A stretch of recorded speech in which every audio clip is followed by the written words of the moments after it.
जय साथियों, आपका सेकंड वीडियो लेक्चर में आपका स्वागत है। इस वीडियो लेक्चर में हम दो क्वेश्चन को करेंगे, ठीक है। एक क्वेश्चन तो चक्रवृद्धि ब्याज के टॉपिक पे आधारित है, और दूसरा क्वेश्चन अगर देखा जाए तो मेंसुरेशन 3D का जो टॉपिक है उससे लिया गया है, ठीक है। तो चलिए सीधा क्वेश्चन पे चलते हैं। तो जो आज का पहला क्वेश्चन है उसमें कह रहा है कि जब ब्याज वार्षिक रूप से संयोजित होता है तब चक्रवृद्धि ब्याज एक निश्चित वार्षिक दर पे एक धनराशि 3 वर्ष में 3025 हो जाती है, और जबकि 5 वर्ष में 4225 हो जाती है। तो हमको बताना, उसमें क्वेश्चन में पूछ रहा है कि ब्याज का दर क्या होगा। तो हमको एक बेसिक फॉर्मूला जो है हमको पता है कि मिश्र धन ए बराबर क्या होता है, मूलधन P ब्रैकेट में हो जाता है आपका 1 और प्लस R अपान के यहाँ से हो जाता है 100 और के पावर n। ये आपका n समय है, R जो है आपका रेट है, दर है, और यहाँ पे P मूलधन है, ये आपका मिश्र धन है, ठीक है।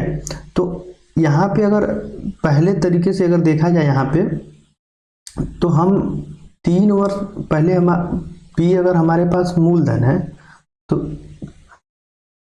3 वर्ष में दिया है, जो हमारा धन मूलधन हो जाता है वो मिश्र धन कितना हो जाता है हमको 3025 हो जाता है, ठीक है।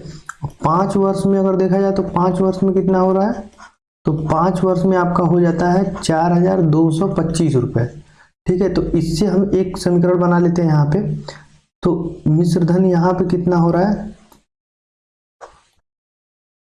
ये आपका हो जाएगा P सेम है मूलधन, ठीक है, और यहाँ से आपका R रेट तो वही है, तो रेट में कोई परिवर्तन नहीं है, और समय है आपका 3, ठीक है। तो ये आपका इक्वेशन बन गया 1। इसी तरीके से अगर दूसरे को बनाना चाहे तो यहाँ से क्या बनेगा, मिश्र धन कितना है 4225 है, और मूलधन आपका सेम, ठीक है। यहाँ से 1 प्लस R बटे में हो जाएगा 100, पावर में यहाँ पे हो जाएगा 5, ठीक है, 5 वर्ष में, ठीक है। अब क्या करते हैं कि दूसरे इक्वेशन में पहले से भाग दे देते हैं। तो जब दूसरे में पहले से भाग देंगे तो हमको क्या मिलेगा, यहाँ से हमको मिल जाएगा ये 4225 बटा यहाँ से 3025 था, ठीक है। तो यहाँ से आपका P आ गया ऊपर, R बटा के यहाँ से हो जाएगा 100, एक पावर यहाँ पे 5, फिर सेम यही नीचे यहाँ पे मिल जाएगा, तो R बटा के यहाँ से हो जाएगा आपका 100, ये आपका हो जाएगा 3, तो P से P कटेगा और ये ऊपर चला जाएगा तो 2 हो जाएगा। अब यहाँ से इसको जब हम कैंसिल आउट करेंगे, 25 से ऊपर कैंसिल आउट करेंगे तो यहाँ से मिल जाएगा हमको 169, और यहाँ अगर देखा जाए इसको जब हम कैंसिल करेंगे तो यहाँ से मिल जाएगा 121, ठीक है।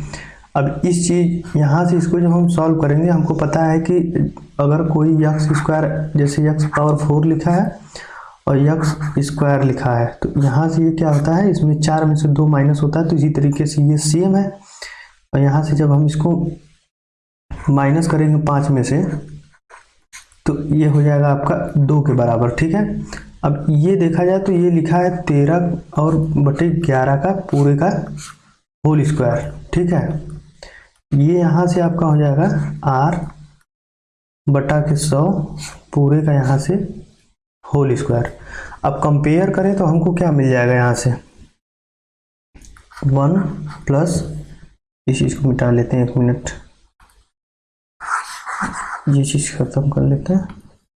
तो यहाँ से ये मिलेगा हमको R बटा के 100 इज इक्वल टू, यहाँ से ये स्क्वायर रूट निकालेंगे तो ये यहाँ से कैंसिल आउट हो जाएगा, तो यहाँ से मिलेगा 13 बटा के 11, तो ये हो जाएगा R बटा के 100।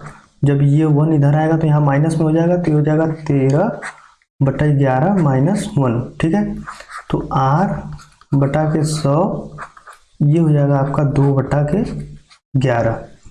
अब R यहाँ से क्या मिल जाएगा, तो 200 बटा के 11। हमको पता है कि 1 बटा 11 का मान कितना होता है परसेंटेज में अगर देखा जाए, तो 1 बटा 11 का मान होता है कितना, 9 सही 1 बटा 11। तो यहीं पे ये दूना लिखा हुआ है, तो इसको हम लिखेंगे तो ये कितना हो जाएगा, ये मान डिवाइड भी करके लिख लेंगे तो 18 सही 2 बटा 11 प्रतिशत। तो जो हमारा दर आएगा, रेट आएगा, वो आएगा 18/2/11%। ठीक है। अब इस क्वेश्चन को या तो आप इस तरीके से करें, या तो मैं एक मेथड और बता रहा हूँ। ये मेथड क्या है एक्चुअल में, ये लॉजिकल सोच है कि मतलब अगर जो चीज़ 3 वर्ष में मूलधन जो हमारा मतलब मिश्र धन आया 3025, उसी को हम मान लेते हैं P इनिशियल। ठीक है।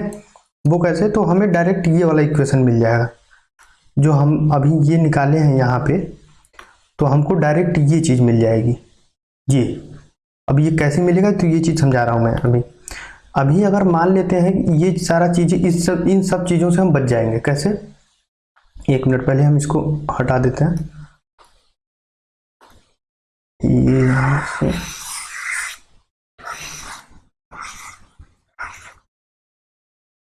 अब दूसरे मेथड से हम समझते हैं। ठीक है। अब इसमें क्या है कि अगर जैसे यहाँ पे 3 वर्ष बाद दिया है, तो मतलब कि कोई मूलधन रहा होगा, उसके बाद से 3 वर्ष बाद इतना हुआ है, फिर 5 वर्ष बाद इतना हुआ है, तो हम इसको क्या करते हैं, हम इनिशियल में ही इस चीज को हम P मान लेते हैं। ठीक है। तो P हमारा कितना है, 3225। अब बाद में का जो लास्ट में 5 वर्ष बाद जो निकल के आया है 4225, तो उसको मिश्र धन मान लेते हैं हम कितना, 4225। तो ये आपका हो जाएगा 4225। अब यहां से हमको P मिल गया, A मिल गया। अब समय चाहिए T, मतलब n कह लीजिए या T कर लीजिए, तो फार्मूले के हिसाब से मान लेते हैं। यहाँ पे हम अभी n लेते हैं, तो इन दोनों के बीच में गैप कितने वर्ष का है, तो 2 वर्ष का। तो यहाँ से n कितना मिल गया हमको, 2। ठीक है। अब हमको फार्मूला हम क्या था, A बराबर क्या था, तो A बराबर था P, ब्रैकेट में था यहाँ पे R/100, ठीक है, के पावर 2। ठीक है। तो यहाँ पे A कितना है, 4225, और यहाँ से P, ये P नीचे आ जाएगा इसके, तो यहाँ से हो जाएगा आपका 3225। ये आपके बराबर कितने को हो जाएगा, तो 1 + R के बटा के 100 और पूरा का स्क्वायर। ठीक है। अब इसी चीज को हम जब कैंसिल आउट किए थे, तो हमको फिर लास्ट में क्या मिला था, यहां से लिख लेते हैं, ये मिला था 169 बटा के 121 इज इक्वल टू मिल गया था हमको 1 + R के बटा 100 और पूरा का होल स्क्वायर। यही चीज मिला था। अभी आगे दिखाते हैं, अगले पेज पे जो निकाल के हम इसके पहले मेथड से यूज किए थे तो आया था। तो यहाँ पे ये वाली जो चीज है, ये अभी जो बेसिक मेथड से हमने किया था एक एक चीज मान के, तो यहाँ पे 2 इक्वेशन बनाए, फिर उसमें से डिवाइड किए, तब हमको ये मिला था। और यहाँ से देखा जाए तो हमको डायरेक्टली ये चीज मिल गई। ठीक है। अब इसके बाद तो वो वही वाली प्रोसेस है बेसिक वाले से, तो यहाँ से आप निकालेंगे तो हमारा आंसर जो निकल के आया था, तो क्या आया था, 18/2/11%। तो जो इसका रेट होगा वार्षिक ब्याज की दर, तो ये हो जाएगा आपका 18/2/11%। ठीक है। अब अगले क्वेश्चन पे चलते हैं। अगले क्वेश्चन में कह रहा है कि 42 सेंटीमीटर त्रिज्या वाले एक ठोस धातु के गोले को पिघलाया जाता है। ठीक है। तो अब और फिर उसके बाद क्या कह रहा है कि एक अर्धगोले में उसको ढाला जाता है, उसको पिघला के एक अर्धगोला बनाया जाता है। ठीक है। यदि इस प्रक्रिया में 50% पिघला हुआ धातु नष्ट हो जाता है, कहने का मतलब जब हम पिघला रहे हैं तो उसमें से 50% ही हमको यूज में आता है, बाकी 50% खराब हो जाता है, उसका आधा। ठीक है। तो अर्धगोले की त्रिज्या, जो हम अर्धगोला बना रहे हैं पिघलाकर, उसकी त्रिज्या हमको बतानी है कि क्या होगा। ठीक है। तो हमको पता है कि अगर मान लेते हैं कि जो बड़ा वाला गोला है, जैसे उसकी त्रिज्या कितनी है, R है, और जो हम अर्धगोला बना रहे हैं उसकी त्रिज्या कितना है, स्मॉल r है। ये कैपिटल R है, ये स्मॉल r है। ये बड़े गोले की है और ये अर्धगोले की है। तो अब इसका आयतन कितना है, 4/3 पाई r³। ठीक है। यही आयतन ही है जिसपे कि हम बात करते हैं। जैसे कि अगर हमें किसी भी चीज को, जैसे कोई ठोस गोला दिया हो, ठोस बेलन दिया हो, उसको पिघलाकर किसी शंकु में बदल रहे हैं कि या फिर किसी गोले में ही, अर्धगोले में ही बदल रहे हैं, तो हम उसके आयतन पे बात करते हैं। ठीक है। तो कह रहा है कि पिघलाते टाइम उसमें 50% धातु जो है नष्ट हो जाती है। तो 50% नष्ट हो जाती है, कहने का मतलब कि अगर इसका फ्रैक्शन बना है 50% का, 1/2 होगा। अगर 2 था तो 1 नष्ट हो जाता तो 1 बचेगा।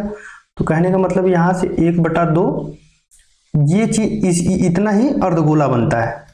तो अर्धगोले का यहाँ पे आयतन क्या होगा, तो 2/3 पाई आर क्यूब। ठीक है, तो अब यहां से देखा जाए तो ये 2 से यहां से ये कैंसिल हो जाएगा, तो यहाँ 2 बचेगा। तो 2 से ये कैंसिल, 3 से ये कैंसिल, यहां से पाई कैंसिल। तो यहां से आर क्यूब बराबर कितना आ गया, स्मॉल आर क्यूब। तो कहने का मतलब कि जो उसकी त्रिज्या होगी वो सेम होगी, जो कि बड़े गोले का त्रिज्या है आर, उसी के बराबर होगा छोटे गोले का, जो अर्धगोला हम बना रहे हैं उसकी त्रिज्या। तो कहने का मतलब इसका आंसर जो अब अर्धगोले की त्रिज्या कितनी होगी, तो 42 सेंटीमीटर। ठीक है, तो आज के वीडियो में बस इतना ही। आगे अगर कोई अच्छा क्वेश्चन मिलता है तो हम इसी तरह से वीडियो के थ्रू आपको बताते रहेंगे। वीडियो को अंत तक देखने के लिए धन्यवाद।